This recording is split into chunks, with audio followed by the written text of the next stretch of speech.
Cerita diawali ketika Seongwo yang berjalan seorang diri penuh dengan noda darah.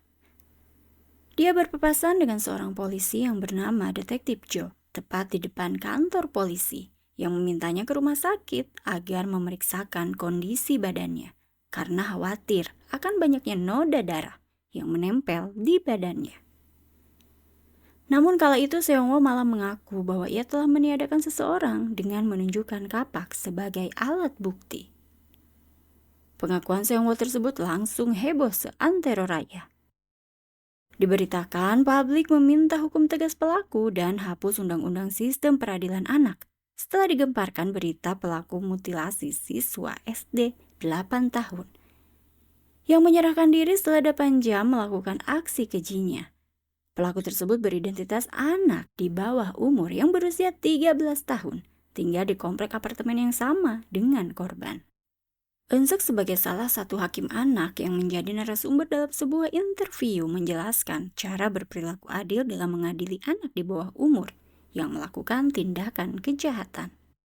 Menurutnya memperbaiki menata lingkungan karakter serta perilaku antisosial anak hal yang tepat dalam menanggulangi permasalahan tindak kejahatan anak yang tentunya dengan kendali dan pengawasan teratur merupakan tugas dari hakim.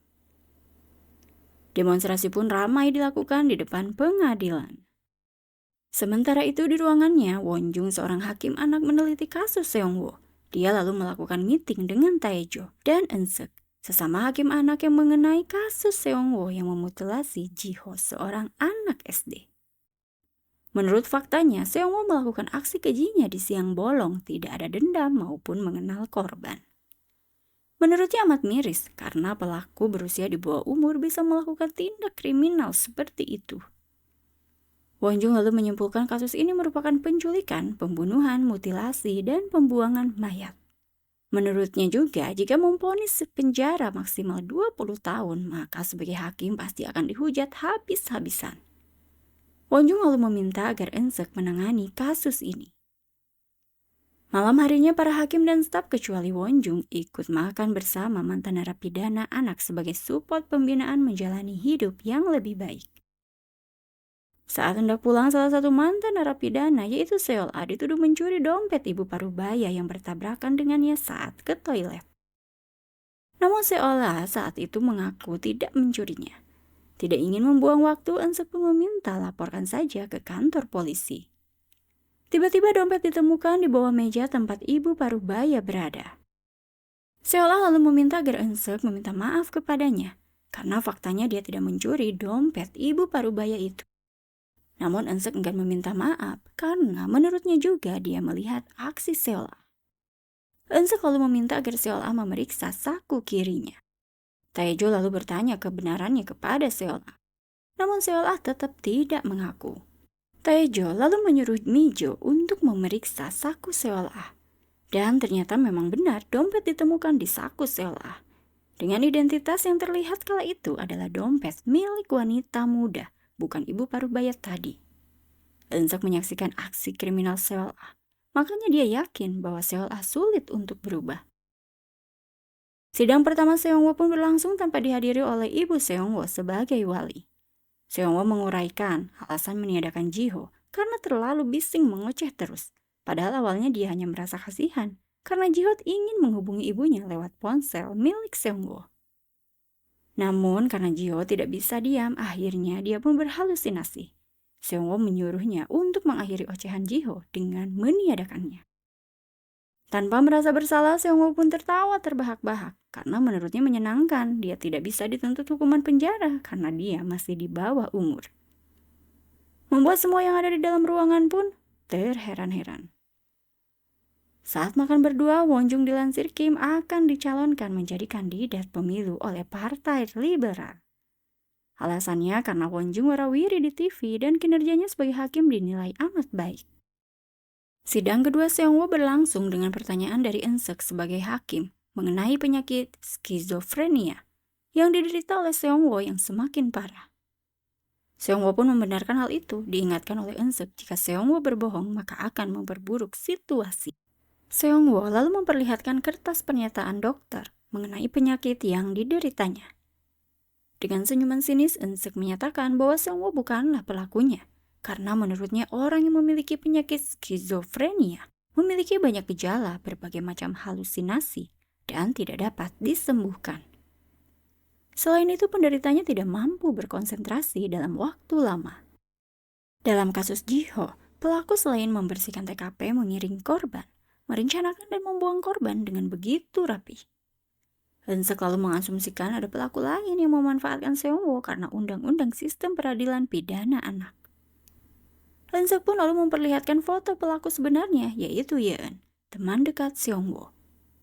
Karena ketidakjujuran Seung-woo, Eun-seok lalu memutuskan Seung-woo dikembalikan ke lembaga pembinaan khusus anak. Seung-woo pun mengamuk dan berargumen bahwa dialah pelakunya. Di ruangannya, sebagai kepala divisi, Won-jung meminta agar Eun-seok jangan memperbesar masalah. Diperintahkan olehnya Eun-seok agar mengakhiri sidang dengan vonis bagi Seung-woo pelaku tunggal. Tae-jo lalu menghampiri Eun-seok yang termenung sendirian. Tae-jo pun mengutarakan bahwa ia akan membantu mencari bukti untuk meyakinkan Won-jung agar kasus Seung-woo terang benderang, menangkap pelaku yang sebenarnya. Tae-jo menceritakan pertemuannya dengan detektif Jo di kepolisian bahwa dia melihat CCTV yang ditunjukkan detektif Jo saat Seung-woo menyerahkan diri. Terlihat saat itu Seung-woo gusar, namun setelah menatap ke seberang, dia mengakui sebagai pelaku. CCTV pun menunjuk ke arah seberang. Dilihat oleh Tae-jo, terlihat dalam CCTV berdiri menatap tajam ke arah Seung-woo adalah Yeon. Diinformasikan oleh Tae-jo bahwa Yeon satu sekolah dengan Seol-ha. Seol-ha memberitahunya bahwa Yeon sering ke warnet. Tae-jo lalu menyarankan Eun-seok pergi mencari Yeon dengan mobilnya. Eun-seok lalu mengendarai mobil Tae-jo, namun dihadang oleh ibu Seung-woo yang meminta membebaskan anaknya dan meminta menyelamatkannya. Eun-seok tidak menanggapi ibu Seung-woo. Dia melaju dengan mobil milik Tae-jo. Sampai di warnet, dia menemukan Yeon dan membawanya dengan tenang. Namun Yeon berhasil kabur, bergegas Eun-seok mengejarnya.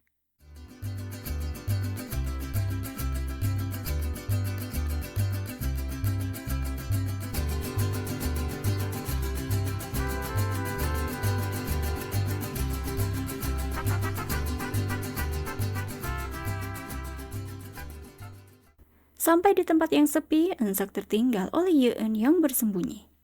Eun-seok pun mencari dengan hati-hati. Mengikuti jejak langkah Yeon, hampir menangkap Yeon, Eun-seok mengejarnya kembali.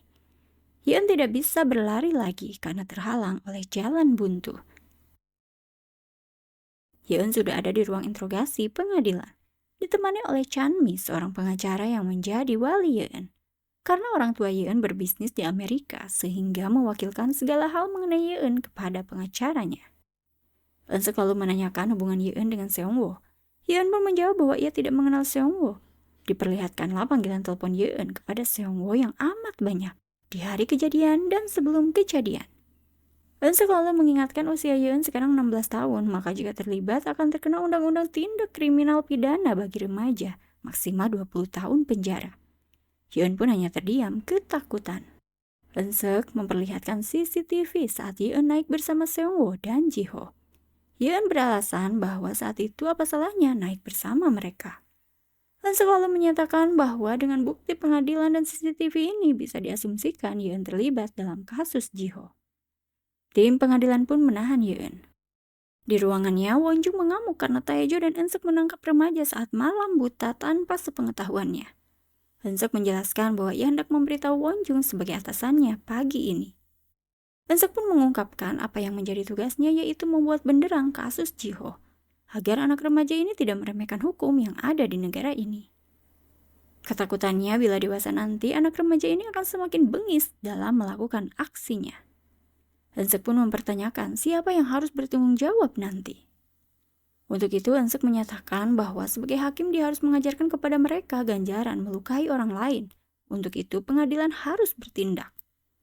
Eun-seok lalu bertanya kepada Won-jung apa salahnya dia sampai Won-jung marah semurka itu. Won-jung pun mempertanyakan langkah apa yang akan diambil oleh Eun-seok. Eun-seok mengungkapkan bahwa ia akan membuktikan dengan hukum tanpa ampun. Selepas mengajar, ibu Seung-woo ditemui oleh Tae-jo menunjukkan foto Yeon yang ada di TKP saat kejadian bersama Seung-woo. Ibu Seongwo lalu akan membuat Seongwo bersaksi dan berkata jujur supaya anaknya bisa segera dibebaskan. Karena ibunya meyakini Seongwo tidak terlibat. Taejo lalu meminta agar ibu Seongwo dapat membujuk Seongwo untuk mengatakan yang sebenarnya. Saat meeting bersama, Mijo datang memberitahu Wonjung dengan menyalakan berita di televisi yang memberitakan Eun-seok seorang hakim yang dipertanyakan karena dalam beberapa kasus secara kontroversi bersikap memaksa kepada pelaku anak di bawah umur. Beberapa orang tua pelaku pun bersuara dalam berita tersebut. Eun-seok lalu menemui Chanmi yang mengakui bahwa berita viral mengenai Eun-seok adalah ulahnya. Chanmi lalu menyatakan bahwa itu adalah salah satu caranya sebagai pengacara untuk melindungi kliennya. Dan dunia pun harus tahu sifat asli seorang hakim bernama Eun-seok. Eun-seok pun mengutarakan bahwa Yeon akan dapat surat panggilan sidang, maka Chanmi harus menemaninya dan diperingatkan. Bila terlambat semenit saja, maka reporter akan menyukai hal itu. Di ruangannya, Wonjung memerintahkan Taejo mengambil alih kasus Seongwo dan Eun-seok sebagai hakim pembantu kasus ini. Persidangan kasus Seongwo dan Yeon pun disidangkan dalam waktu yang sama, di mana Wongjun sebagai hakim ketua dan Eun-seok juga Taejo sebagai anggota hakim. Sebagai ketua hakim, Wongjun menanyakan pengakuan atas kasus kematian Jiho kepada pengacara Yeon. Chanmi pun menyatakan bahwa kliennya tidak melakukan tindakan pembunuhan keji tersebut, dan itu kemungkinan pembunuhan tunggal yang dilakukan oleh Seongwo sesuai fakta awal kasus pembunuhan ini. Wongjun lantas menanyakan pengakuan dari pihak Seongwo melalui pengacaranya yang menyatakan bahwa Seongwo merubah pernyataan awal dan mengakui bahwa ia hanya kaki tangan dari Yeon yang awalnya menganggap lelucon aksi pembunuhan ini. Namun amat tidak menyangka karena Yeon melakukan aksi bejatnya kepada Jiho di rumahnya. Giliran Taejo yang mengungkap bahwa terlihat dari bukti CCTV dan pesan teks yang dikirimkan oleh Yeon kepada Seongwo dalam waktu yang sama. Dia pun menyimpulkan bahwa terjadi persekongkolan antara Seongwo dan Yeon sebelum tindak kriminal berlangsung. Saat itu dihadirkan saksi seorang psikiater dari Yeon yang sudah menangani Yeon 3 tahun terakhir ini, mendiagnosa Yeon menderita gangguan perilaku depresif, yang merupakan delusi berkelanjutan seperti berupa paranoia, pengeksekusian. Biasanya sulit untuk mengendalikan amarah tergantung bentuk delusinya. Setelah itu, Seongwo mengungkapkan kesaksiannya di mana saat kejadian dia tidak melihat Yeon meniadakan Jiho. Namun saat menghampiri mereka, Seongwo mendapati Jiho sudah tak bernyawa.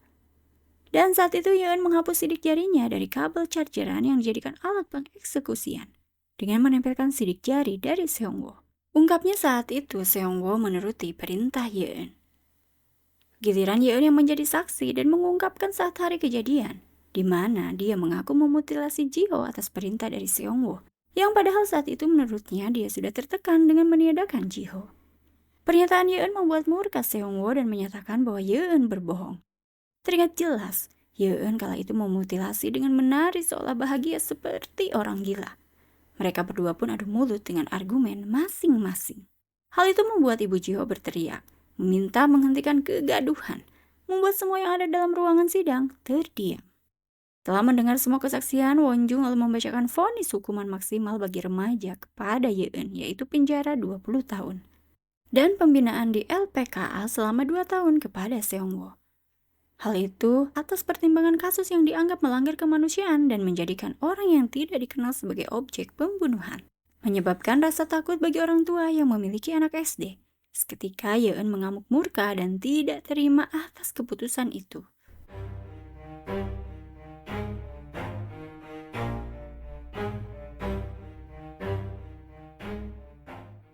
Sementara Eun-seok melihat Ibu Jiho yang tertunduk lesu. Dalam bis menuju penjara, Yeon teringat akan Jiho yang menyapanya dan meminta meminjamkan ponselnya karena dia ingin menghubungi ibunya. Membuat Yeon teringat ibunya dan merasa kesal dibuatnya kala itu. Namun setelah mengingat momen itu, Yeon pun tertawa dengan jahatnya. Berada di bis yang berbeda, Seongwo melihat Yeon, dia malah menangis meratapi nasibnya. Malam hari Yuri menggedor-gedor pintu pengadilan. Dia mencari hakim Taejo. Dia pun naik ke atas ke ruangan Taejo. Yuri seketika pingsan. Eun-seok mencoba membangunkan Yuri dan Taejo yang tiba terkaget-kaget mendapat Yuri pingsan di ruangannya. Sementara itu, Wonjung disoroti oleh media karena berkat kinerjanya sebagai ketua hakim menangani kasus kematian Jiho. Dengan begitu, pengadilan mendapati kepercayaan publik kembali. Wonjung pun menyatakan kepada media bahwa masyarakat dan pemerintah tentunya harus bekerja sama atas tindakan kriminal yang dilakukan oleh anak di bawah umur. Taejo dan Eun-seok yang berada di rumah sakit dihampiri oleh para polisi karena pihak rumah sakit harus melaporkan kepada polisi bila ada korban penganiayaan, termasuk Yuri yang kini berada di IGD. Polisi pun memberikan kartu namanya kepada Taejo selaku wali Yuri. Taejo lalu bercerita kepada Eun-seok bahwa Yuri ditinggal kedua orang tuanya dan tinggal bersama kakek juga neneknya. Namun kini kakeknya dirawat karena demensia dan neneknya sakit-sakitan. Hidupnya pun tidak terkontrol.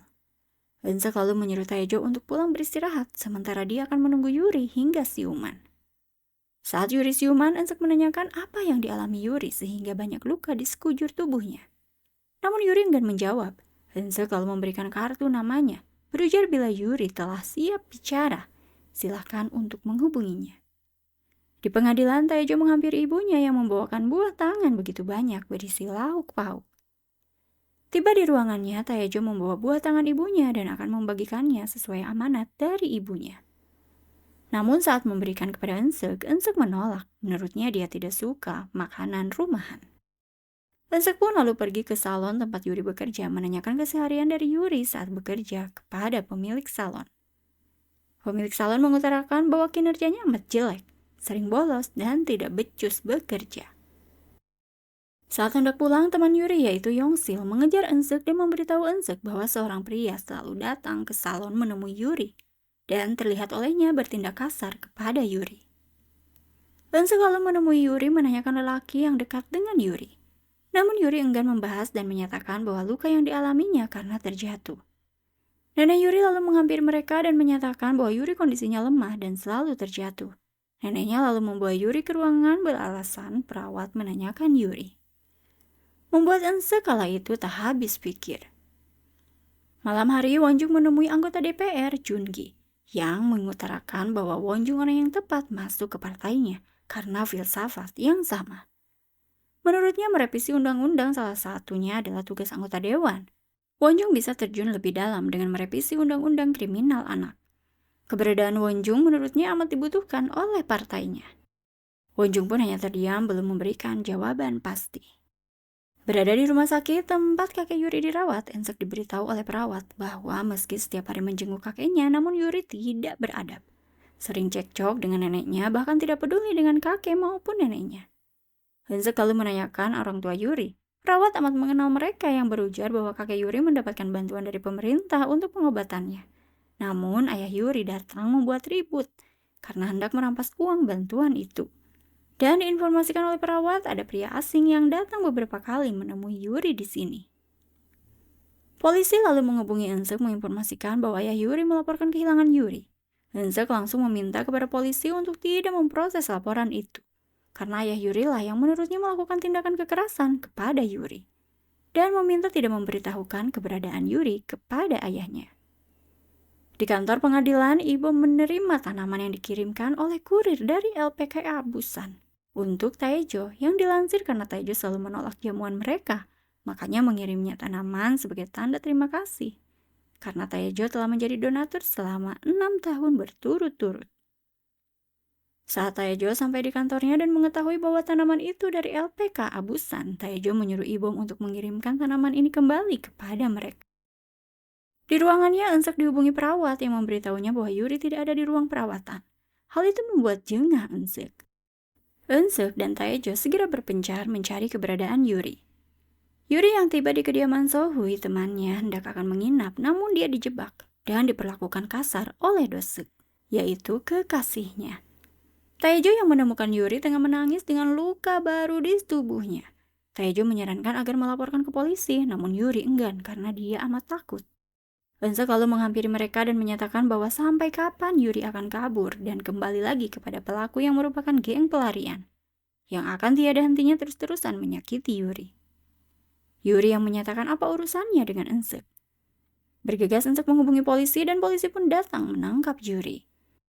Di kantor pengadilan, Taejo murka terhadap Eun-seok yang sepihak melaporkan Yuri dan menyimpulkan bahwa Yuri adalah bagian dari geng pelarian.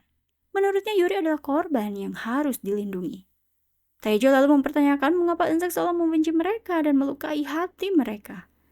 Eun-seok menjawab dia hanya berperilaku tegas karena mengapa usia muda berbuat kriminal. Eun-seok lalu mempertanyakan mengapa Taejo ikut campur kasusnya terus-menerus. Mengapa Taejo selalu membela mereka, padahal jelas mereka tidak berperilaku wajar di seusianya. Seketika Taejo teringat dirinya di masa muda, di mana dia dimurkahi ayahnya yang bersembunyi penuh luka.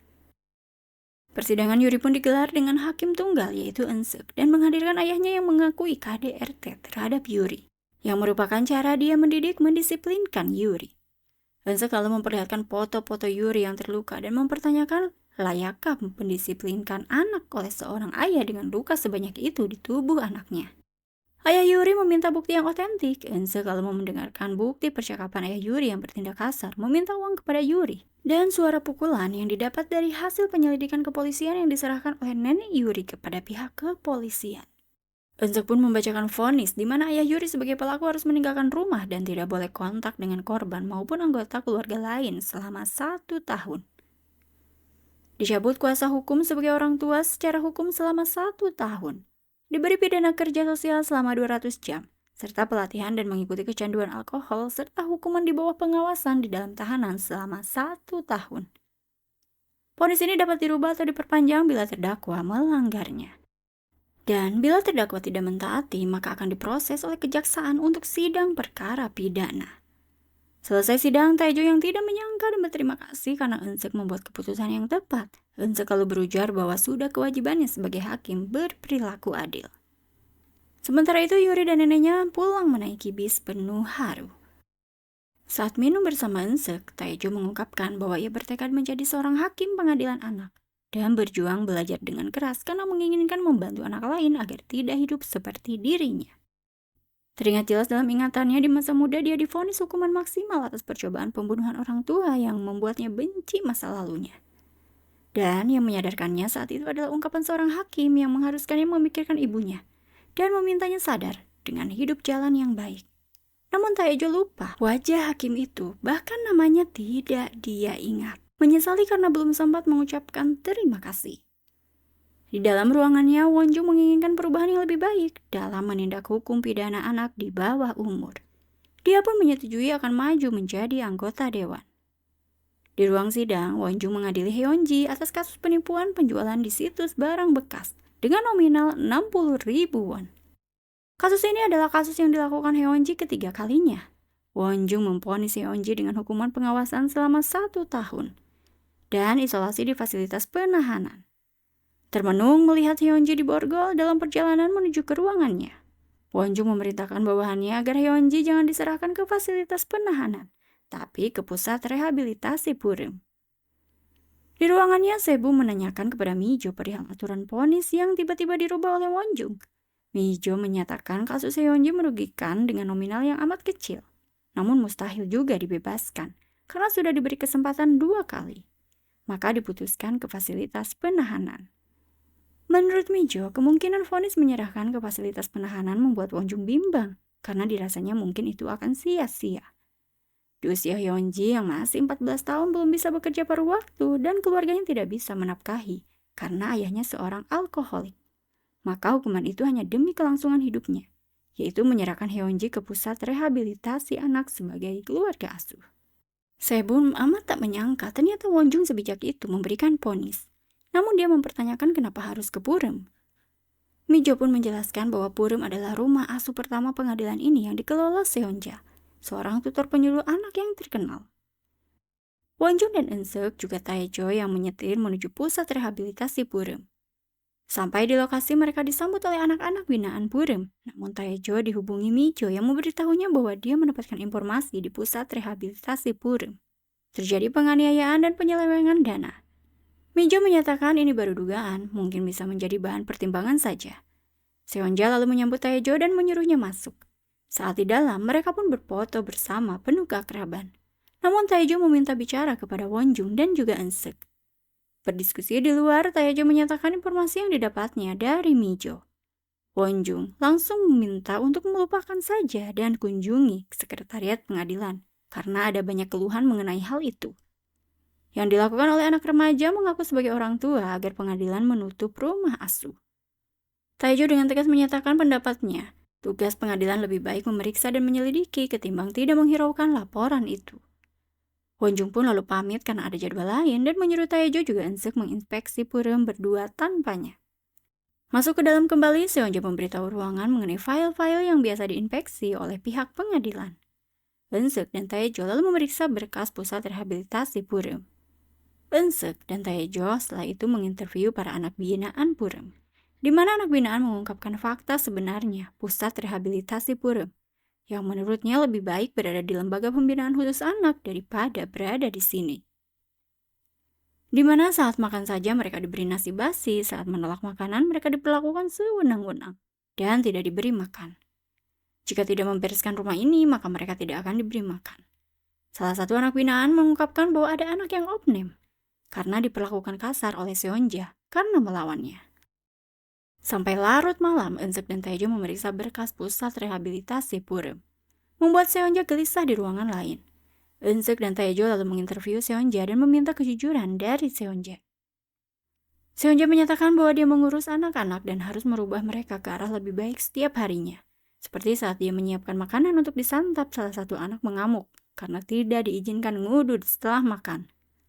Seonja lalu berujar bahwa jatuh bangun dia mempertahankan tempat ini karena kepeduliannya terhadap anak binaan. Walau awalnya diprotes oleh warga karena anak binaan adalah orang-orang yang kriminal, namun dia tetap kekeh akan keyakinannya mengelola pusat rehabilitasi Pureum. Maju terus, pantang mundur. Eun-seok lalu menyatakan bahwa orang seperti Seonja lah di garda terdepan yang berjasa besar ketimbang dirinya yang seorang hakim. Eun-seok pun mengungkapkan bahwa anak-anak itu memang berbohong saat diinterview tadi. Karena faktanya anak yang diopname setelah mendapatkan informasi dari rumah sakit yang merawatnya. Alasannya karena adanya tindak kekerasan massal dari teman-teman sebayanya. Eun-seok pun lalu meminta kejujuran Seonja atas dana yang diperuntukkan untuk anak binaan dari pengadilan dan biaya lainnya yang overload untuk kegiatan anak binaan seperti kunjungan ke museum dan karya wisata, juga biaya konsumsi yang menurut anak-anak binaan kegiatan itu tidak pernah ada. Eun-seok pun tidak menemukan bukti kwitansi atau lainnya atas kegiatan itu. Seonja lalu menyatakan bahwa dia akan segera menggantinya. Namun kala itu, Eun-seok mempermasalahkan bahwa bantuan dana bukan untuk diperuntukkan keperluan pribadi.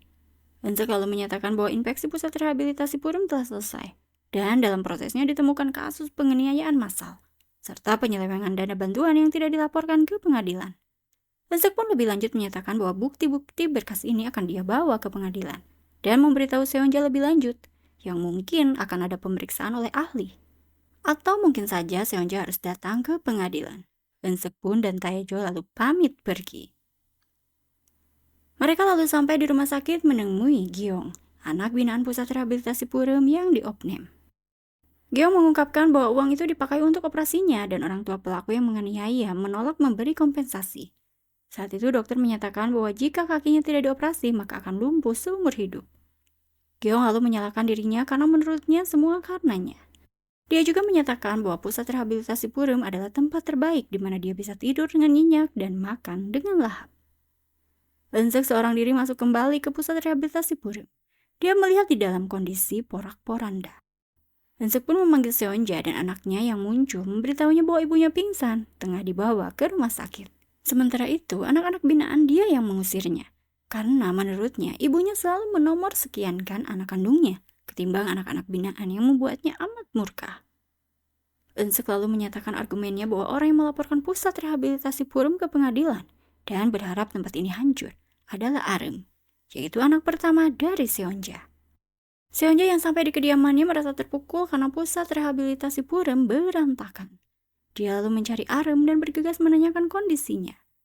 Areum menyatakan bahwa ia mengusir anak-anak jalang itu karena dia sudah muak melihat ibunya diperlakukan seperti asisten rumah tangga. Namun ibunya malah memarahinya dan meminta agar jangan asal bicara. Eun-seok lalu meminta agar Ajim mengajak Areum ke lantai atas dan meminta agar Seonja menemukan anak-anak binaan dengan cara apapun. Tak lama telepon pun berdering. Berada di kantor polisi, Seonja menghampiri Myeonjong yang sendirian dengan luka di wajahnya. Polisi mengungkap bahwa dia menemukan Myeonjong saat berpatroli menangis sendirian. Myeonjong lalu mengungkapkan bahwa uangnya diambil dan dianiaya oleh teman-temannya yang pergi ke stasiun. Eun-seok dan Tae-jo lalu mengantarkan Seonja juga Myeonjong ke pusat rehabilitasi Pureum kembali, sementara mereka pamit pergi.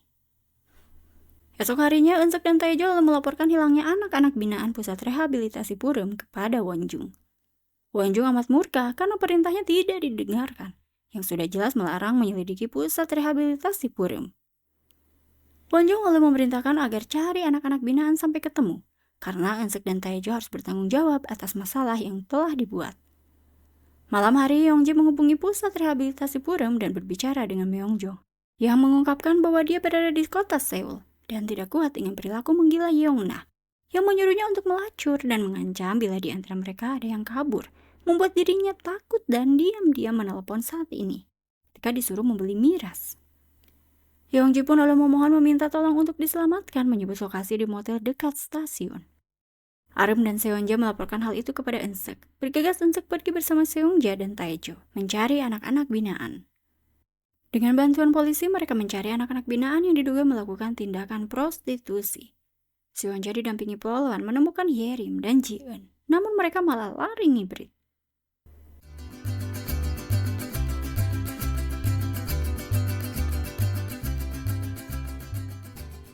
Yerim pun tertangkap oleh Tae-jo. Herin lalu memberitahu lokasi Hyungji yang sedang melayani lelaki hidung belang. Eun-seok dan polisi yang mendapatkan lokasi Hyungji segera mencari ke motel yang dimaksud dan memeriksa semua kamar. Polisi pun menemukan keberadaan dari Hyungji, namun pintu kamar terkunci dan Hyungji dibekap oleh lelaki hidung belang. Berhasil membobol pintu, polisi menangkap lelaki hidung belang dan menyelamatkan Hyungji. Sementara itu, di ruang interogasi, Mijo dan Sebo menginterogasi Arum. Arum yang mengaku bahwa dia ada di pusat rehabilitasi Pureum saat Hyungji menghubungi Min Gyung. Dia tahu Min Gyung terbata-bata saat Hyungji tertangkap basah menelepon oleh Hyungna. Saat itu, Arum menyerbu telepon dan berbicara dengan Hyungna. Yang mengetahui kelemahan dari Hyungna, menyuruh Hyungna agar mencari ibunya yang sakit-sakitan dan meninggalkan transaksi prostitusi. Saat semua anak-anak binaan ditemukan dan diamankan, namun Hyungna belum ditemukan, bergegas Eun-seok dan Seonja pergi ke kediaman ibu Hyungna, karena diduga Hyungna menghampiri ibunya. Namun, kala itu penghuni lain yang mendiami kediaman milik ibu Hyungna. Saat hendak pergi keluar, Seonja menemukan Hyungna tengah duduk di tangga. Seonja pun mengkhawatirkan Hyungna yang penuh dengan luka-luka. Seonja menanyakan apakah Hyungna sudah bertemu dengan ibunya. Hyungna menyatakan bahwa ibunya menganggapnya orang lain, bahkan saat dia memaksa masuk untuk bertemu ibunya, ayah tirinya yang tidak tahu dia adalah anak tirinya, memukulinya karena membuat kegaduhan. Menurut Hyungna, jelas sekali ibunya bukan sakit, tapi membuangnya. Seketika kala itu, Seonja memeluk Hyungna yang menangis terseduh-seduh. Hyungna lalu diamankan ke LPKA untuk dilakukan pembinaan. Sementara Seonja dan Arum pamit untuk pulang kepada Eun-seok dan juga Tae-jo. Esok harinya, Wongjun menginformasikan kepada Eun-seok dan Tae-jo bahwa perizinan pusat rehabilitasi Pureum tetap berjalan karena anak-anak binaan telah ditemukan. Dan untuk kasus prostitusinya telah diusut sesuai aturan hukum yang berlaku. Di ruangan petinggi hakim, Wonjung mengajukan surat pengunduran diri. Namun petinggi hakim akan meng-ACC bila Wonjung menyelesaikan kasus terakhirnya, yaitu mengenai soal ujian nasional yang bocor di sekolah swasta yang bonafit. Saat hendak pulang, Wonjung dihubungi oleh anaknya yaitu Sino, yang kebingungan karena polisi memaksa masuk ke rumahnya, yang akan melakukan penyelidikan mengenai bocornya soal ujian Descartes. Berita di televisi juga menyiarkan mengenai kejaksaan yang mendakwa para guru, staf, orang tua, murid SMA Munkwang mengenai tuduhan mengganggu proses penyidikan kebocoran soal ujian ke Pengadilan Negeri Yeonhwa.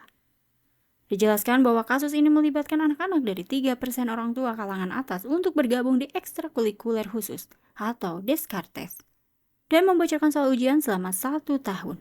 Karena para pelajar menentang, maka kasus ini dipindahkan ke divisi anak untuk diperkarakan secara pidana. Di depan kediamannya, Eun-seok ditemui oleh Namkong. Namun Eun-seok mengingatkan Namkong kembali seperti di masa lalu, bahwa jangan ada di hadapannya lagi, atau dia akan meniadakan Namkong. Namkong berujar bahwa dokter Eun-seok menghubunginya yang tidak bisa menghubungi Eun-seok, mengkhawatirkan sesuatu terjadi kepada Eun-seok. Sehingga dokter meminta Namkong untuk mencari Eun-seok karena beberapa bulan ini Eun-seok mangkir konsultasi. Tidak menghiraukan, Eun-seok pun lempeng masuk kediamannya. Sampai di kediamannya, Eun-seok merasa lemas dan memperhatikan box di depannya. Sementara itu, Won-jung yang sampai di kediamannya meminta penjelasan mengenai Descartes kepada anak juga istrinya. Tidak ada yang bersuara, Won-jung pun murka semurka-murkanya. Istrinya lalu menjelaskan bahwa Sinu sudah keluar saat UAS lalu, karena sebagai ayah, Won-jung amat menentangnya. Menurut istrinya tidak ada yang tahu siapa saja yang ikut bergabung Descartes, kecuali kepala staf pengajar, sehingga selama semua diam maka akan aman. Spontan Won-jung mendengar penjelasan istrinya amat murka. Menurutnya mustahil dia diam karena dia adalah hakim yang menangani kasus Descartes, yang merupakan kasus terakhirnya. Won-jung lebih lanjut mengungkapkan bahwa dia mengundurkan diri setelah 22 tahun menjadi seorang hakim. Mungkin memang harus berakhir seperti ini. Istrinya lalu histeris memikirkan nasib Sinu anaknya. Esok harinya, Sinu berujar bahwa dia akan menyerahkan diri ke polisi mengakui kesalahannya. Namun Won-jung memurkai kembali. Menurutnya jangan bawa-bawa dirinya sebagai orang tua. Memperingatkan Sinu jika ingin mati maka matilah sendiri. Sampai di ruangan kerjanya, Won-jung meeting bersama Eun-seok dan juga Taejo, mengungkap bahwa anak yang dilimpahkan ke pengadilan berjumlah 21 orang. 18 anak akan disidang secara majelis dan 3 anak akan masuk ke kasus perlindungan. Menurutnya kasus ini tidak mudah karena orang tua murid dari kalangan atas. Pastinya tekanannya akan lebih besar. Won-jung lalu memutuskan Eun-seok yang akan memimpin kasus ini, pastinya dibantu oleh Taejo. Di luar, rekan kerja Won-jung mengucapkan selamat kepada Won-jung karena telah menjadi calon anggota dewan dari Partai Liberal. Won-jung yang melohok melihat berita di televisi tentang dirinya yang diinformasikan Oktober ini akan melancong mencalonkan diri menjadi anggota dewan. Dan berita pun mengungkapkan bahwa kasus Descartes akan menjadi kasus terakhirnya menjadi seorang hakim. Taejo dan juga Eun-seok pun melihat berita Won-jung di portal media yang tengah viral. Won-jung yang makan bersama Joon-gi yang berterima kasih kepada Won-jung karena berkat Won-jung elektabilitas partainya meroket dan dapat diterima oleh masyarakat. Tiba-tiba Won-jung mendapatkan pesan dari Sinu yang meminta maaf kepadanya. Melanjutkan pembicaraannya, Joon-gi meminta agar Won-jung menyelesaikan kasus Descartes dengan baik karena itu adalah kasus terakhir Won-jung. Dan pastinya atensi publik akan tertuju penuh pada Partai Liberal. Saat hendak pulang, Joon-gi lalu memperingatkan Won-jung bahwa politik adalah soal pencitraan. Jadi jangan pernah muncul dalam gosip miring atau terlibat kasus buruk. Dalam diamnya, Won-jung pun kebingungan. Won-jung kala itu menerima telepon yang membuatnya terkaget-kaget. Dia lalu tiba di rumah sakit, dihampiri oleh istrinya yang menyalahkannya karena Sinu sengaja menyeberang menabrakkan diri saat lampu merah, yang kini masuk IGD. Saat sudah tenang, istrinya mengungkapkan bahwa Sinu ikut Descartes karena selalu ditekan oleh Won-jung mendapatkan nilai yang jelek dibandingkan dengan Jeong-woo adiknya. Membuat Sinu mengambil jalan pintas yaitu masuk klub Descartes. Tak lain hanya ingin mendapatkan perhatian dari ayahnya. Menurut istrinya, apa salahnya bodoh, semua anak tidak bisa disamaratakan. Istrinya pun meminta buang ambisi Won-jung dan turuti keinginan Sinu, mengajaknya sebagai orang tua untuk berkorban. Saat sendirian menunggu operasi Sinu, Won-jung pun melihat pesan-pesan dari Sinu, namun satu pun dia tidak membalasnya, membuat Won-jung menyesalinya sebagai seorang ayah. Won-jung lalu menghubungi Joon-gi menyatakan bahwa ia akan mundur menjadi anggota dewan.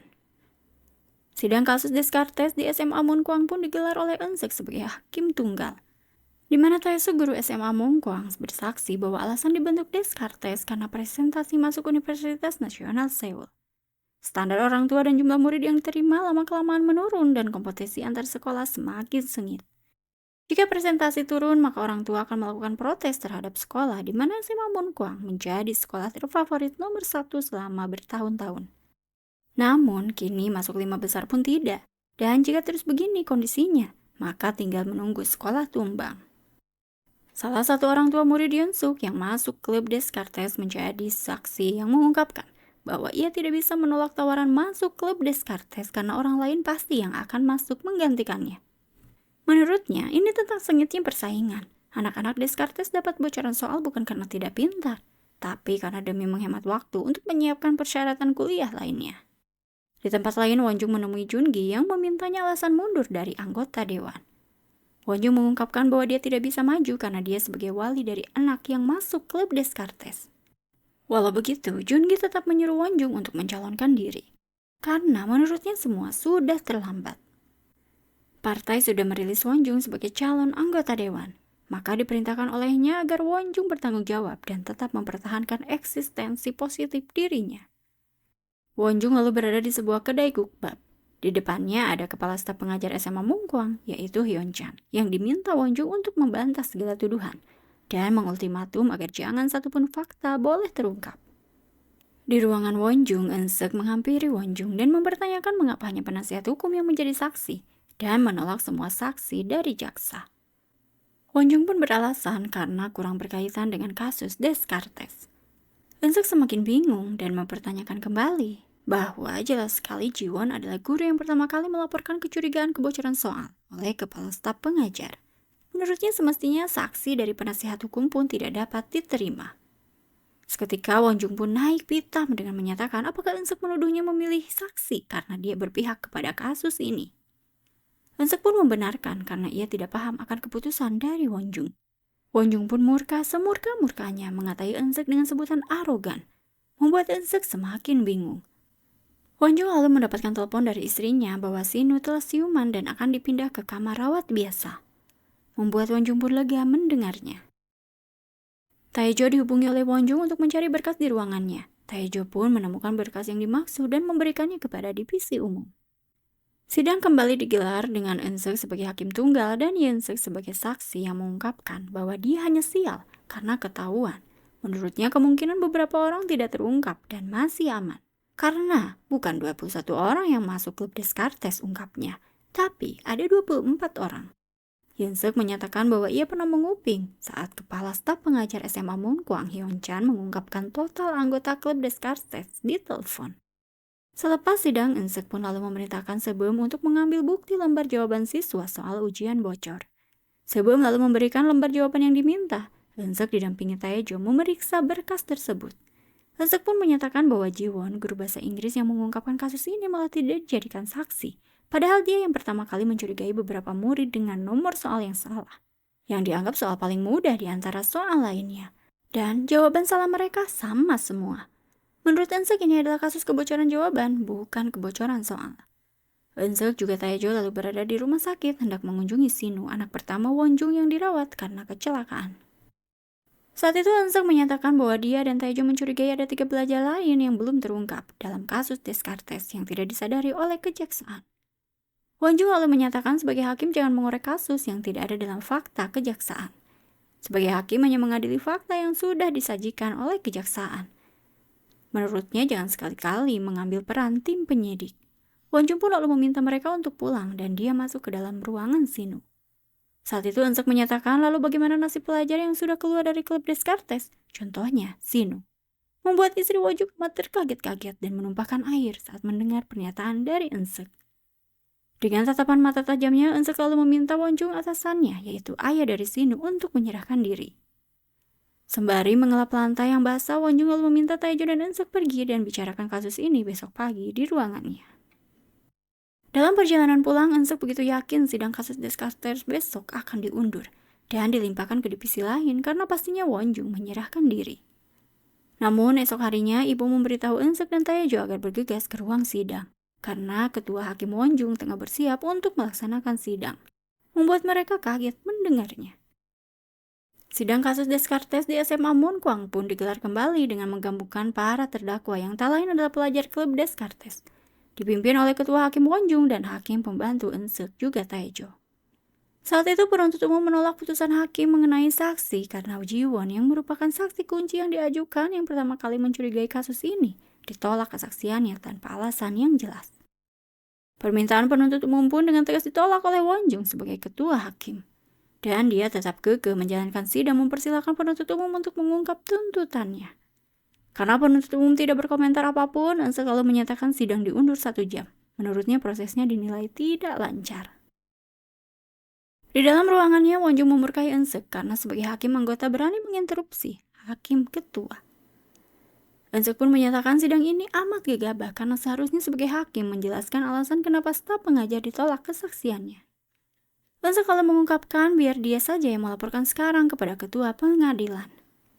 Won-jung lalu meminta bukti jika anaknya memang terlibat dalam klub Descartes, bukan atas dugaan. Won-jung pun mempersilahkan Eun-seok melaporkannya, maka dia pun akan menghancurkan Eun-seok. Esok harinya terjadi demo atas tuntutan bahwa pelaku kasus kebocoran soal tidak boleh berhenti sekolah dan meminta maaf kepada murid lainnya. Sebum pun menjelaskan kepada rekan-rekannya yang amat geram dengan kasus kebocoran soal di SMA Mungkwang. Karena menurutnya pelaku yang berhenti sekolah tetap mempertahankan nilai yang sudah didapatnya dari kecurangan bocoran soal, yang mendapat keuntungan besar sedangkan kerugian didapatkan murid lainnya yang masih bertahan di SMA Mungkwang harus adu nasib lagi untuk melaksanakan ujian ulang akibat kasus kebocoran soal ini. Jadi sekolah SMA Mungkwang tak memprakarsai kecurangan ini, ujarnya. Sementara itu, Won-jung masuk ke ruangan ketua pengadilan. Sudah ada Tae-jo dan Eun-seok, juga ketua pengadilan yang menunggunya. Ketua pengadilan meminta kebenaran fakta atas keterlibatan anak Won-jung dalam kasus Descartes. Won-jung mengungkapkan tidak ada bukti dan saksi yang bisa membuktikan bahwa anaknya terlibat. Namun Eun-seok menyatakan bahwa Sinu pada hari ini telah mengaku bahwa dia pernah terlibat dalam Descartes. Seketika Won-jung memberkahi Eun-seok. Di luar ruangan, Won-jung mempertanyakan mengapa Eun-seok sampai sejauh ini. Eun-seok lalu memperlihatkan berkas undang-undang revisi sistem peradilan pidana anak, membuat Won-jung terkejut. Karena Won-jung yang mempersiapkan berkas ini sampai 5 tahun lamanya. Eun-seok lalu mempertanyakan untuk siapa undang-undang revisi ini dibuat. Won-jung menjawab pastinya demi untuk anak-anak. Eun-seok pun menimpali lantas bagaimana nasib anak-anak korban SMA Mungkwang. Eun-seok lebih lanjut mempertanyakan kenapa undang-undang untuk anak direvisi dengan cara menginjak anak-anak. Tiba di ruang rawat anaknya, Won-jung menatap anaknya yang tengah tertidur lelap. Di luar dia lalu menghubungi ketua Jungi menyatakan pengunduran dirinya kembali. Esok harinya tim audit datang membuka ruangan Won-jung.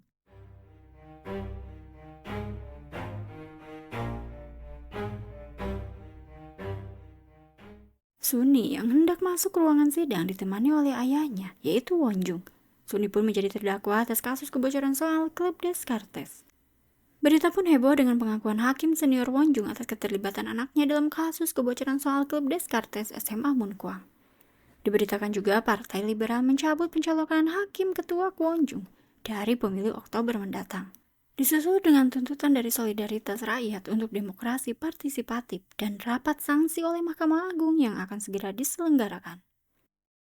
Sementara itu, Eun-seok membacakan vonis bagi Eun-seok yang diberi hukuman tingkat 1, 3, dan 5, yaitu kerja sosial selama 120 jam juga pengawasan selama 2 tahun.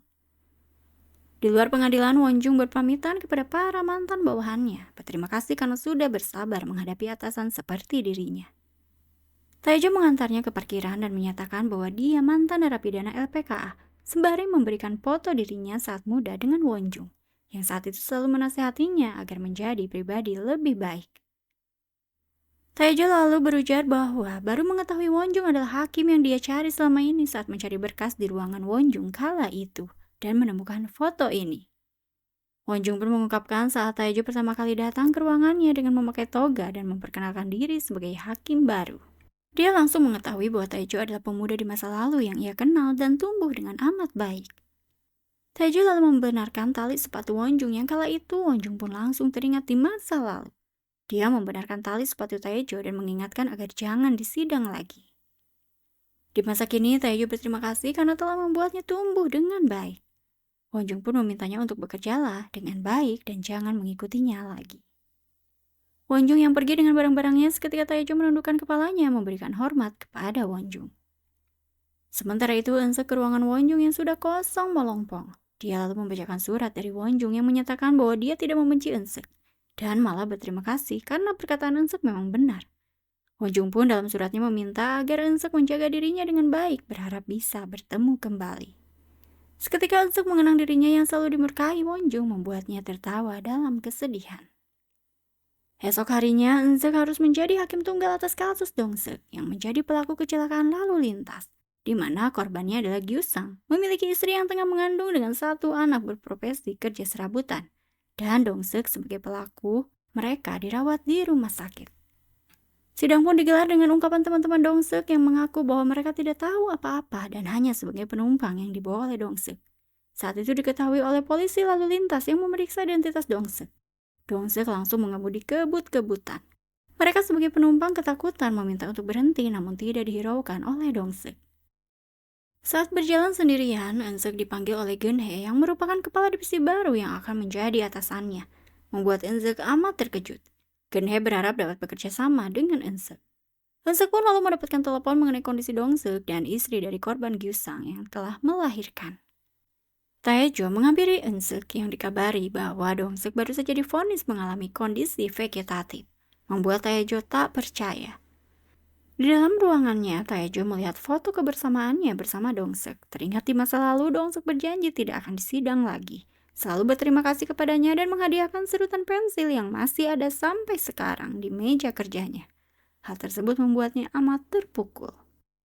Esok harinya, Eun-seok dan Tae-jo menyepakati aturan yang akan dijalani selama Geun-hye menjadi atasan mereka. Saat hendak keluar ruangan, Geun-hye menyatakan bahwa dia akan menolerir hakim yang bodoh, namun tidak dengan hakim yang congkak. Sebelum yang menghampiri Eun-seok diinformasikan oleh Eun-seok bahwa Dong-seok tidak akan dijatuhi hukuman dalam kasus ini. Namun anak-anak yang jadi penumpang diminta untuk diundang ke persidangan. Eun-seok pun meminta agar Sebe mengawasi sosial media mereka. Geun-hye lalu datang ke ruangan Eun-seok memberkahinya memintanya agar mengawasi Tae-jo karena ini adalah kasus hakim tunggal yang menjadi tanggung jawab dari Eun-seok. Maka diminta untuk memperingatkan Tae-jo agar tidak warawiri ke rental mobil. Karena dia mendapatkan aduan dari tim pengaduan bahwa kewarawirian Tae-jo membuat jengah para rental mobil. Eun-seok pun lalu menemui Tae-jo dan meminta agar tidak ikut campur untuk kasus ini karena dia akan secara maksimal menyelesaikan kasus ini. Sebelum lalu mendapatkan flash disk dari security menurutnya dititipkan oleh seorang gadis. Sebelum pun langsung memberikan flash disk itu kepada Eun-seok. Setelah dibuka, flash disk itu berisi penganiayaan terhadap Dong-seok, namun suaranya di-mute, tidak terdengar. Menurut Eun-seok, video ini belum jelas sumbernya, maka dirinya harus mengungkapkan kasus ini dengan kepala dingin. Esok harinya, sebelum membawakan video itu kembali dengan audio yang telah dipulihkan, terdengar pemukul meneriaki Dong-seok. Dong-seok terdengar di video meminta penghapusan foto seseorang. Sidang pun kembali digelar dengan menghadirkan salah satu penumpang, yaitu Jura, yang mengaku sebagai korban. Setelah diberi video penganiayaan terhadap Dong-seok, Jura hanya terdiam kaku. Salah satu penumpang wanita pun menjadi saksi bernama Irek, di mana Eun-seok mempertanyakan kebenaran dirinya yang menyerahkan memo berisi flash disk ke security terlihat olehnya dari CCTV. Irek menyatakan apa salahnya dia menyerahkan itu. Eun-seok lalu mempertanyakan apakah Irek yang membuat video penganiayaan terhadap Dong-seok. Irek pun diminta untuk jujur. Irek akhirnya menceritakan bahwa dia difoto diam-diam saat ikut berlibur bersama mereka, yaitu teman-temannya penumpang lain di mobil itu. Dan dia diancam akan disebarkan. Dong-seok yang merasa kasihan terhadap Irek meminta mereka untuk menghapus foto itu sampai dirundung oleh mereka. Diminta untuk mematuhi mereka sampai menyewa mobil dan memalsukan identitas SIM. Pada akhirnya terjadilah kecelakaan. Tiba-tiba Mijo memberitahu sesuatu kepada Eun-seok. Eun-seok lalu menyuruh para penumpang dan pengacara masuk ke ruang sidang. Saat itu Eun-seok memutuskan bahwa kasus selesai karena korban Gyu-sang telah tewas. Karena hal itu, Eun-seok menginformasikan bahwa kasus ini akan dilimpahkan kembali ke kejaksaan besok pagi dan dapat diproses menjadi kasus pidana. Eun-seok pun menutup sidang. Waktu pun berlalu, sidang perdana kecelakaan yang menewaskan Gyu-sang dengan hakim ketua Geun-hye dan hakim pembantu Eun-seok juga Tae-jo. Pengacara para penumpang menyatakan bahwa semua kliennya mengakui tidak terlibat dengan kasus ini karena menurutnya mereka hanya sebagai penumpang dan tidak mengetahui bahwa Dong-seok tidak memiliki SIM. Jaksa penuntut lalu memperlihatkan video saat Dong-seok dianiaya. Penuntut umum juga memperlihatkan foto-foto lebam di tubuh Dong-seok di mana yang didapatkan dari pihak rumah sakit. Menurut keterangan rumah sakit, lebam itu sudah lama dan terbentuk akibat penganiayaan. Polisi lalu lintas juga saat kejadian lalu menjadi saksi menyatakan bahwa pengemudi terlihat grogi. Padahal tidak tercium bau alkohol dari mulutnya, namun terlihat seperti penuh tekanan, termasuk penumpang lainnya. Sebagai ketua hakim, Geun-hye memvonis para penumpang tidak bersalah atas kasus kecelakaan dan mendapatkan hukuman perlindungan anak. Kala itu istri dari Gyu-sang lalu menyela dan minta pertanggungjawaban atas kematian dari suaminya. Namun Geun-hye tidak mendengarkan karena menurutnya sidang telah selesai. Saat itu Eun-seok mengungkapkan bahwa kecelakaan ini amat unik karena driver membanting setirnya mencelakakan dirinya. Sementara para penumpang masih bisa berdiri di sini bernafas lega, membuat mereka terdiam dalam kaku. Esok harinya Eun-seok diberitahu kasus yang harus dia selesaikan, yaitu kasus pemerkosaan massal.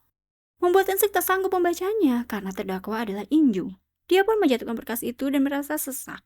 Seketika Tae-jo dan Sebeom kaget ketika melihat Eun-seok pingsan. Eun-seok siuman di IGD rumah sakit. Tae-jo segera menghampiri Eun-seok yang sudah didampingi dokter yang menjelaskan bahwa Eun-seok mengalami sindrom kelelahan. Karena stres yang berlebihan, gizi tidak seimbang, kurang tidur. Dokter pun meminta agar Eun-seok mendapatkan perawatan di rumah sakit 1 atau 2 hari ke depan. Namun Eun-seok tetap ngotot pulang. Menurutnya hanya dia yang tahu kondisi tubuhnya.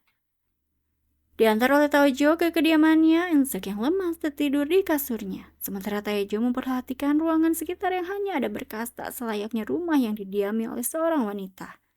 Sampai di kantornya, Tae-jo merasa aneh karena Eun-seok sudah ada di ruangan, tidak beristirahat di rumah. Mereka lalu meeting bersama Geun-hye mendiskusikan kasus Seon-a, gadis korban pemerkosaan massal. Dijelaskan oleh Geun-hye bahwa Seon-a dicekoki miras sehingga dia tidak ingat pasti jumlah yang meruda paksanya. Namun karena korban bergegas dibawa ke rumah sakit sehingga ada bukti DNA di dalam tubuhnya, yaitu DNA Dong-gyung dan juga Gyung-soo. Tidak ada DNA In-jung seperti yang dituduhkan oleh korban. Geun-hye lebih lanjut menjelaskan bahwa In-jung dijerat dengan kasus perlindungan karena In-jung didakwa pelanggaran Undang-Undang Administrasi Kependudukan dan pemaksaan karena membeli miras dan memaksa korban untuk meminumnya. Kasus In-jung ditugaskan kepada Eun-seok, sementara Dong-gyung dan Gyung-soo ditugaskan kepada Tae-jo. Eun-seok lalu mempelajari mengenai In-jung. Namun saat meeting bersama Geun-hye meminta tugas mereka ditukar. Menurutnya, Eun-seok lebih cocok ditugaskan untuk kasus Dong-gyun dan Gyung-soo. Saat itu Eun-seok menolak perintah dari Geun-hye. Namun Geun-hye mengutarakan jika semua kasus dilimpahkan kepada Eun-seok, takutnya nanti kewalahan. Dia pun pergi meninggalkan ruangan.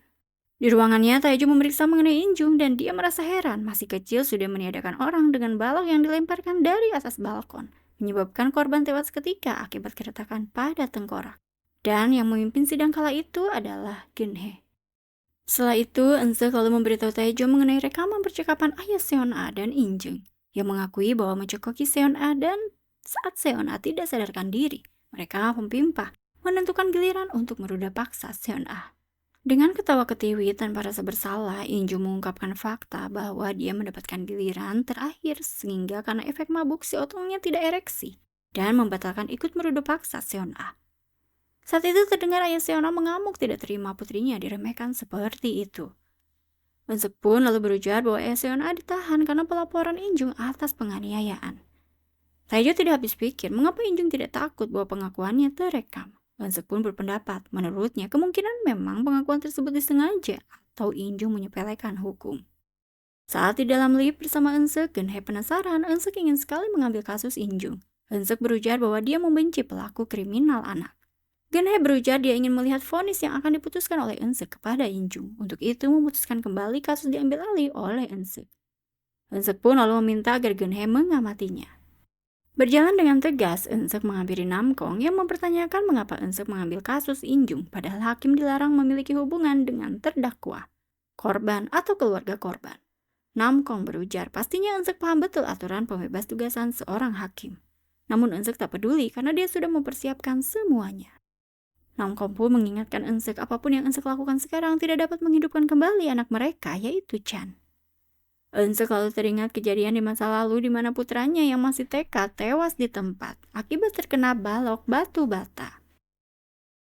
Melanjutkan pembicaraannya, Nam-kong mengingatkan Eun-seok bila masih kekeh maka dia yang akan melaporkan ke pengadilan. Namun Eun-seok meminta agar Nam-kong melihat vonis apa yang diberikan olehnya untuk In-jung. Dan sidang pertama bagi In-jung digelar dipimpin oleh Hakim Tunggal Eun-seok. Pemaparan pengacara menjelaskan bahwa In-jung jelas dianiaya oleh pelaku lain apabila tidak menuruti keinginan mereka dan mengenal pelaku lain saat berada di LPK. Diperlihatkan juga foto In-jung penuh dengan luka-luka. Eun-seok mempertanyakan mengenai BAP In-jung yang mengaku mencegah ruda paksa yang dilakukan oleh Dong-gyun dan juga Gyung-soo. Eun-seok mempertanyakan kenapa In-jung saat itu tidak takut malah berani untuk mencegah. In-jung berujar bahwa menurutnya tindakan itu tidak pantas dan tidak bermoral. Makanya dia tidak ikut terlibat, bahkan masuk ke gedung TKP. Eun-seok lalu memperlihatkan CCTV dashboard mobil yang terparkir di TKP yang merupakan bukti dari penyidik kepolisian. Terlihat Injung ikut bersama Donggyun dan juga Gyungsu berpesta miras dan melihat aksi ruda paksa terlihat akrab, tidak ada paksaan ataupun ketakutan. Eun-seok kalau memberikan vonis karena Injung tidak berkata jujur selama persidangan berlangsung dan terbukti ikut serta masuk ke TKP memiliki peluang untuk menjadi komplotan dalam kasus ini. Maka Injung diserahkan ke LPKA untuk menjalani proses penyidikan tambahan dan peradilan. Jika diketahui berbohong kembali saat sidang mendatang, maka kasus ini dikembalikan ke Kejaksaan Negeri. Selesai sidang di lobi, Taejo menemui Eun-seok mengutarakan bahwa kemungkinan yang meruda paksa Seon-ah adalah 4 orang, yaitu Do-hyun, anak yang bersama Injung dalam kasus pelemparan batu bata 5 tahun lalu. Tiba-tiba ibu parubaya menampar Eun-seok dan mempertanyakan mengapa masih menemui putranya.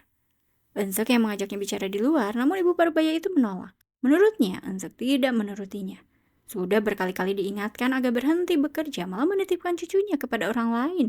Yang pada akhirnya kenyataan pahit kehilangan cucunya yang tewas tertimpa batu bata harus dialaminya. Diberitahu oleh ibu parubaya yang merupakan mantan mertuanya, anaknya akan menikah lagi namun harus kandas karena ulah Eun-seok. Sungguh di luar nalar menurutnya. Eun-seok pun meninggalkan mantan mertuanya dan merasakan sakit yang amat dalam. Di depan kediaman Eun-seok, Nam-kong meminta maaf atas perlakuan dari ibunya. Eun-seok hanya meminta jangan pernah menemuinya lagi sembari meninggalkan Nam-kong. Esok hari, Geun-hye membacakan surat penolakan putusan vonis terdakwa Injung oleh Hakim Eun-seok. Karena Hakim adalah korban terdakwa di kasus masa lalu. Geun-hye lalu membuka berkas kasus itu dan baru menyadari bahwa Eun-seok adalah wali korban yang tewas di tempat akibat adanya pelemparan batu bata. Geun-hye lalu memanggil Eun-seok yang menyatakan bahwa dia ngotot mengambil kasus ini karena menurutnya dari awal vonis Injung sudah salah dan dia ingin mengakhiri semuanya. Geun-hye seolah tidak terima karena seolah-olah vonis yang diberikan olehnya di masa lalu seolah salah. Namun Eun-seok berujar kembali bahwa dengan vonis masa lalu yang salah mereka menganggap hal seperti itu adalah hal yang sepele. Teringat jelas di masa lalu Geun-hye melarangnya dan suami untuk ikut melihat persidangan. Dan hanya butuh waktu 3 menit, vonis pun dijatuhkan. Membuat terdakwa tidak belajar apa itu arti hukum. Karena dengan jelas terdakwa melenggang keluar ruang sidang penuh dengan senyuman, tidak ada penyesalan. Makanya mereka tumbuh buruk seperti itu, tidak ada perubahan. Geun-hye lalu berujar, dia amat penasaran apakah Eun-seok bisa sepasti itu berbicara di Dewan Sanksi nanti. Dan Eun-seok pun dibebas tugaskan dari kasus ruda paksa massal Seon-ah. Eun-seok lalu menemui Taejo mempertanyakan kembali mengenai keterlibatan Do-hyun. Menurut Taejo hasil penyelidikannya, mereka komplotan penipu prostitusi di antara para pemilik motel. Namun menurut Eun-seok di CCTV tidak ada Do-hyun, hanya 3 orang yang terekam. Dibantu oleh detektif polisi, Eun-seok lalu datang ke motel di mana Do-hyun membuat rusuh. Eun-seok pun menemui beberapa gadis yang sudah lepas di LPKA 6 bulan lalu menginterogasi mereka. Didapat informasi bahwa Do-hyun memiliki kekasih yang masih mendekam di LPKA. Eun-seok menemuinya dan gadis itu membeberkan bahwa Do-hyun adalah mantannya yang memanfaatkan para gadis untuk menghasilkan cuan, membuat video asusila dan juga menjualnya. Gadis itu lalu memberitahu lokasi base camp tempat Do-hyun berkumpul. Eun-seok yang mendatangi TKP seorang diri berjalan seorang diri melihat kondisi base camp.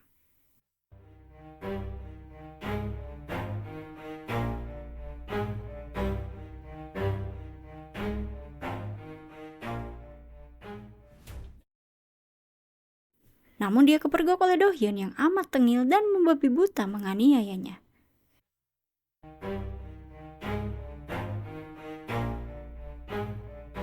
Saat itu Eun-seok melihat sepatu Seon-ah yang terpajang di sebuah kamar. Do-hyun semakin membabi buta kepada Eun-seok. Do-hyun lari ngibrit saat suara sirine polisi tiba di tempat. Eun-seok lalu bergegas ke kantornya menemui Geun-hye yang terkaget-kaget melihat Eun-seok. Geun-hye menyarankan agar Eun-seok segera ke rumah sakit, namun Eun-seok meminta dirinya didengarkan karena menurutnya ruda paksa merupakan hanya awal. Tidak ingin mendengarnya, Geun-hye memintanya untuk segera ke rumah sakit. Sidang Injun pun digelar kembali dengan Geun-hye sebagai hakim tunggal. Do-hyun lalu bersaksi menyatakan bahwa ia teman Injun semasa kecil. Dan setahunnya, Injun kenal dengan Donggyun dan juga Gyungsu di LPKA dan kerap mendapatkan siksaan juga ancaman. Namun Geun-hye meminta bukti terkait ancaman itu. Do-hyun yang bingung pun jawab. Dia nyatakan oleh Geun-hye karena ungkapan Do-hyun berbeda dengan terdakwa Donggyun dan juga Gyungsu, yang menyatakan pelaku ada 4 orang, bukan 3 orang. Pelaku tersebut termasuk Do-hyun. Rekaman pernyataan Donghyun dan juga Gyeong-seum pun diungkap di persidangan. Mereka mengaku pelaku bukan 3 orang tapi 4 orang dan menyebut Do-hyun melakukan tindakan sama seperti mereka menyetubuhi Seon-a. Merekam video dan juga mengancam, memaksa mereka menjual diri dan ikut penipuan prostitusi, di mana videonya dijual menghasilkan cuan, dan otak dari semua ini adalah Do-hyun. Karena menurut mereka, jika tidak menuruti keinginannya, maka dia akan melayangkan senjata tajam. Pengacara pun mengajukan keberatan. Menurutnya, tidak ada bukti konkret yang menunjukkan keterlibatan In-jun dan juga Do-hyun dalam kasus ruda paksa Seon-a. Geun-hye lalu memperlihatkan bukti ponsel milik In-jun memperlihatkan aksi tatsunono mereka terhadap para wanita yang diruda paksa, termasuk Seon-a. In-jun seketika teringat saat dimarahi oleh Do-hyun. Ponselnya dirusak oleh Do-hyun. In-jun lalu menyatakan bahwa memang benar Do-hyun adalah otak dari semuanya dan dia hanya takut pada Do-hyun sehingga menuruti semua keinginannya. Membuat Do-hyun tidak bisa menahan kemurkaannya menggaduh di ruang sidang. Seon-a lalu memberikan kesaksian di ruang berbeda, meminta kehidupannya dikembalikan seperti sedia kala, dan tak sanggup berkata apa-apa lagi. Seon-a pun menangis terseduh-seduh. Geun-hye lalu menyatakan vonis dengan menutup kasus perlindungan anak dan melimpahkan kembali kasus ke kejaksaan, dan dapat disidangkan kembali menjadi kasus pidana bila jaksa melayangkan tuntutan.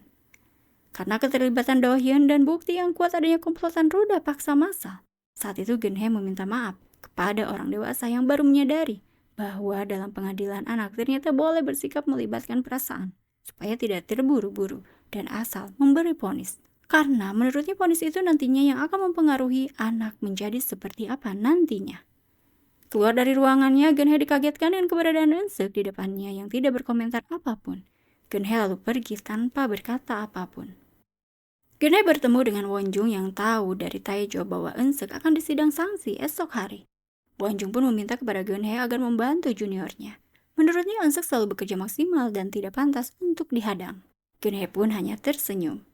Di depan ruang sidang sanksi, Eun-seok bertemu dengan Geun-hye yang membuatnya kaget.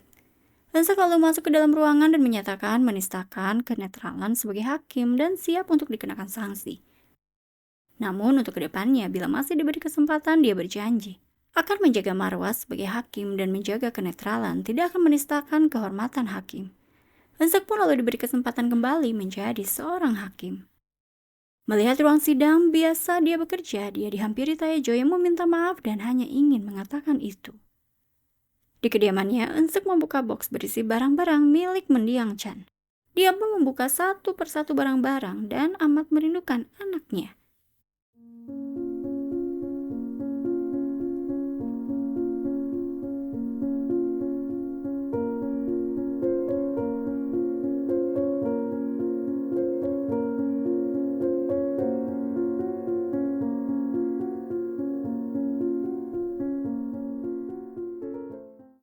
Menggunakan bis, Eun-seok sampai di tempat persemayaman Chan dan menyapa putranya yang teramat dirindukan olehnya.